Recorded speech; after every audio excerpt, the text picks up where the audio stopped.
Welcome to Mindcast, your 10-minute mental wellness break, brought to you by Sanitas BeWell. We're your BeWell counselors, here to talk about stress, anxiety, depression, and everyday mental health. Let's get into it. Hello, everybody. I'm Janae Brady, and welcome to Mindcast. This is the Sanitas BeWell program podcast. And today I have with me Dr. Philip Knight. How you doing, doctor? I'm doing great. How are you? I'm doing pretty good. Doctor, can you introduce yourself? Tell us what you do at Sanitas. All right. So I'm Dr. Philip Knight. I am one of our pediatricians. I'm also one of our medical directors in the Orlando region. I've been with the company.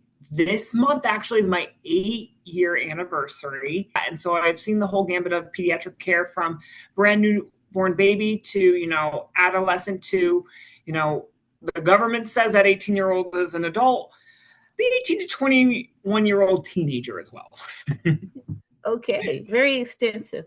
Today, our topic is on teens and mental health, the importance of it. Doctor, can you tell us what's the importance of having teens, take care of their mental health? Why is it so important?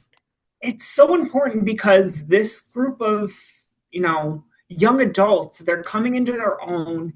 They're, facing some of these struggles that adults even struggle to, overcome. The depression, the anxiety, where do they fit into the world? What are they going to do when they grow up? All these things, all these pressures sit on them. Are they doing things right? Are they doing things wrong? Are they pretty enough? Are they slim enough? Are they buff enough? They have all these things pushed at them all the time. And so it's important, especially in pediatrics, to ask those questions about how they feel. How are they getting through things? How are they dealing with the stressors of life? And that if we can help them now, we are going to grow into great adults that don't have a lot of these problems that we've faced in the 21st century. That's good. That's good. Also, I have a lot of young patients that are on social media. Back in the day, it used to be, when I was young, it used to be peer pressure, but now it's turned into social media. Can you tell us a little bit about how social media is affecting mental health in our patients? No, absolutely. I would say that you hit the nail on the head a little bit with that, where we had that peer pressure, back in the 90s, the early 2000s, before, we had the MySpace, Facebook, all the, the Snapchats, whatever it may be, whatever the kids are using right now, or what they're going to use tomorrow. We had in-person pressure to, engage in activities that might not be desirable, things that we didn't want to do, but felt like we had to do it.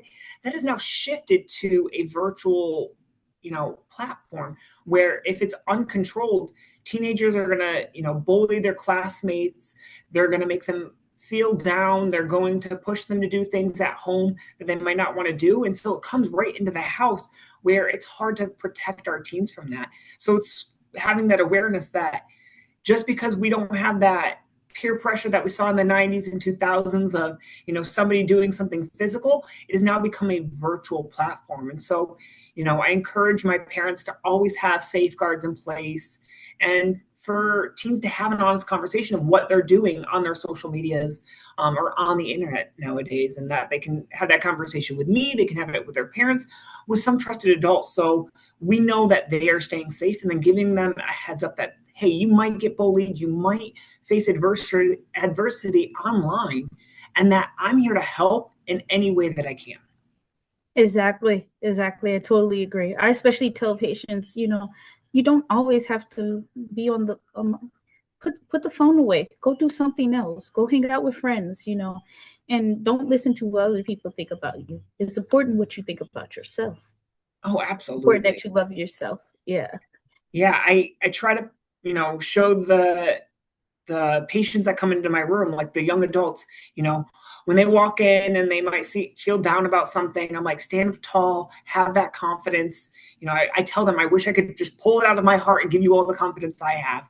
I can't. So you have to build that on your own. I will give you tools to do that and, build that up for yourself. And that's one of, aside from having honest conversations on what's going on online, one of the greatest ways to really help our teens, navigate through any of that negativity that can be online. I don't want to, say being online is completely bad, because it is, a great place to, if you have a teen who likes to knit, there might not be a lot of other teenagers who like to knit, but if they can find a Facebook group of other teenage knitters, great. Go for it. Go have some fun. And it might be a virtual platform that you're having fun on. There is a positive aspect to it, but just making sure we monitor it, make sure we keep it as safe as possible. And it can't be 12 hours a day. We have to do other things, engaging friends, as you said, go do something out in the community, all those things. Exactly. Limit it as much as possible, but go do other fun things and be interested in other things too. Also, I wanted to talk to you about some of the adolescents and, drug and alcohol use. And I know we've been seeing a rise on that lately. No, of absolutely. Drug and alcohol use. No, absolutely. I think we've been seeing, that the 15, even 14-year-olds that, they might sneak a little bit of alcohol from a mom and dad's cabinet, things like that, might have been more the norm. Now we're seeing kids get drunk. We're seeing them try marijuana, which then can be laced with whatever it may be. And the big thing is to have that honest conversation with the teens. So there's a lot of times, especially in my office, where the parents, we have that conversation like, hey, I'm going to talk to your teen for a few minutes one-on-one, and just preparing parents for that. And just, any parents listening, please let me chat with them. If anything dangerous is going to happen to your teen, you will definitely know. But there are some parts of the conversation that as they develop, they might feel embarrassed to talk to, mom and dad about it. You need another trusted adult, and that's me or your child's pediatrician. If they're in therapy, the person that's conducting the therapy is a great person that they can talk to about, hey, my friend might be doing this. I can guide them on, hey, this is why it's not a good idea. It's not just mom and dad says, hey, don't do drugs. It's more, hey, let's have a conversation. What makes you want to try that? And what makes you, hesitant to try that? And then I really focus on that hesitating part. Additionally, I do have some patients that if we don't deal with that anxiety, depression, they self-medicate. Marijuana is one of my big ones where kids feel down and, we missed the anxiety, depression, and they wanted to feel better. They found something that made them feel better. And I have to then reteach them that, hey, that is a medication, but it's a drug as well. You're not using it for the right thing. I have something that I can do to help you. It's going to be therapy. You're going to be doing some work.